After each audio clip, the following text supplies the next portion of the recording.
Yang ketiga, kata Syekh Shalih Al-Fauzan, anna ahlaha hum ahlus sunnati wal jamaah. Ya, sesungguhnya kelompok ini mereka bernama ahlus sunnah wal jamaah. Fahum yatamayyazuna bimuzayyatain azimatain. Mereka memiliki kekhususan yang membedakan mereka dengan kelompok-kelompok yang lainnya, yaitu dengan dua pembeda yang besar.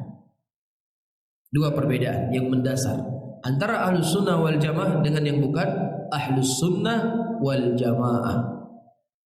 Ya, apa perbedaannya? Perbedaannya bukan karena nggak ngaji sama kelompok kami satu, yang kedua benci dengan kelompok kami. Nah, itu nggak ada dalam kamus ahlus sunnah wal jamaah. Faham? Nggak pernah kita menjadikan al-wala wal bara di atas jalannya kita. Ya, dan tidak pernah kita membangun sifat loyalitas dengan pemikiran kita. Tapi ahlus sunnah wal jamaah mereka memiliki dua sifat yang membedakan dengan kelompok-kelompok yang lainnya. Al-mumayyizatul ula, pembeda yang pertama. Perhatikan. Tamassakuhum bisunnati Rasulillah sallallahu alaihi wasallam hatta saru ahlaha. Kuatnya mereka berpegang teguh di atas sunnah Rasulullah sallallahu alaihi wasallam sehingga mereka dikenal sebagai orang yang memegang sunnah. Kelihatan dari sholatnya, dari ibadahnya, dari akhlaknya, dari perangainya, dari ucapannya, ya, dari hajinya, dari puasanya, dari zakatnya, i'tiqadnya, kesehariannya. Nampak orang-orang yang mereka berpegang teguh di atas sunnah Rasulullah sallallahu alaihi wasallam sehingga melekat pada diri mereka orang-orang yang memegang sunnah. Amalan, ya, bukan pengakuan, bukan hanya sekedar omongan saja, tetapi itu adalah amalan yang mensucikan seseorang itu dengan amalan, bukan karena dia berasal dari sana, bukan dia berasal dari sini, enggak ada. Orang yang tinggal di kota Madinah, ya kota Madinah, kota Mekah tidak membuat orang itu menjadi suci. Itu harus tentu ingat. Kota Madinah dan kota Mekah tidak membuat orang menjadi suci. Tapi yang mensucikan seseorang adalah amalan dia sendiri. Itu harus pegang itu. Ya, nah kota Madinah yang itu sudah jelas-jelas tempat yang paling mulia di muka bumi ini tidak bisa mensucikan orang, apalagi cuma sekedar dompleng nama. Mafhum? Baik, ini yang pertama. Bi khilafi sairil firaq, berbeda dengan kelompok-kelompok yang lainnya. Fayatamassuka bi ara'iha wa ahwa'iha wa aqwal qadatiha. Mereka berpegang teguh dengan pemikiran-pemikiran mereka. Mereka berpegang dengan hawa-hawa mereka dan mereka menyandarkan dengan ucapan-ucapan pemimpin-pemimpin mereka. Ini membedakannya. Ya, itu syekh-syekhnya kami, guru-guru kami ini adalah orang-orang yang luar biasa. Ya, luar biasa ketaatannya, luar biasa kesolehannya. Apa dalilnya? Itu guru-guru kami itu berwudu, ya, sekali wudu untuk 40 tahun. Sekali wudu untuk 40 tahun. Ada kalian berwudu sekali wudu 40 tahun? Mas, kalau dia punya istri ya, dia punya istri, nggak mendatangi istrinya 40 tahun, gimana kira-kira? Zalim nggak? Hah? Dia punya istri 40 tahun, istrinya nggak disentuh, ditonton aja gitu. Zalim nggak? Zalim. Iya, terus dia nggak kencing, dia nggak makan, dia nggak tidur. Ya, Rasulullah Shallallahu Alaihi Wasallam didatangi oleh para sahabatnya. Oh enggak Ustaz, dia nggak kawin, nggak tidur dia, nggak kawin, nggak tidur, nggak semuanya dia. Iya, Rasulullah datang orang-orang kepada Aisyah radhiyallahu taala anha, bertanya tentang bagaimana amalan Nabi Shallallahu Alaihi Wasallam di rumah beliau. Diceritakan oleh Aisyah, ada di antara mereka berkata, mulai hari ini saya akan terus menerus sholat malam, nggak pernah tidur. Ada sebagian mengatakan saya akan terus menerus berpuasa, nggak pernah makan-makan, nggak pernah berbuka. Ada lagi mengatakan saya ingin fokus ibadah, saya nggak ingin menikah supaya nggak tersibukkan dengan ibadah saya dengan pernikahan tersebut. Apa kata Rasulullah?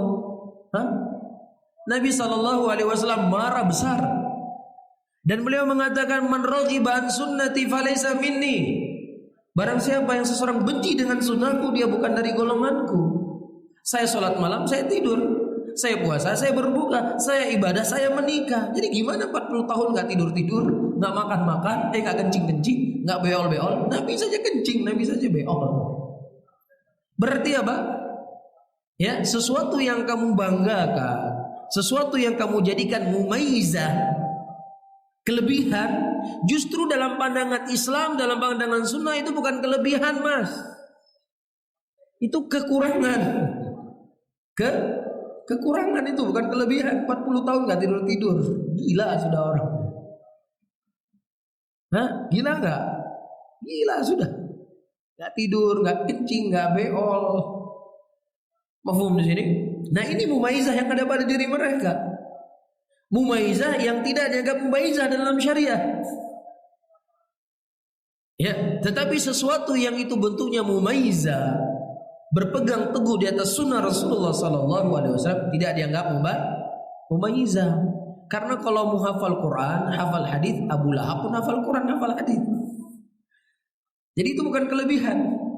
Orang hafal Quran, hafal hadis bukan sebuah kelebihan. Karena Abu Lahab juga hafal Quran. Ya, kira-kira berapa juz hafal Abu Lahab hafal Quran? Pernah jadi imam nggak di Masjid Haram?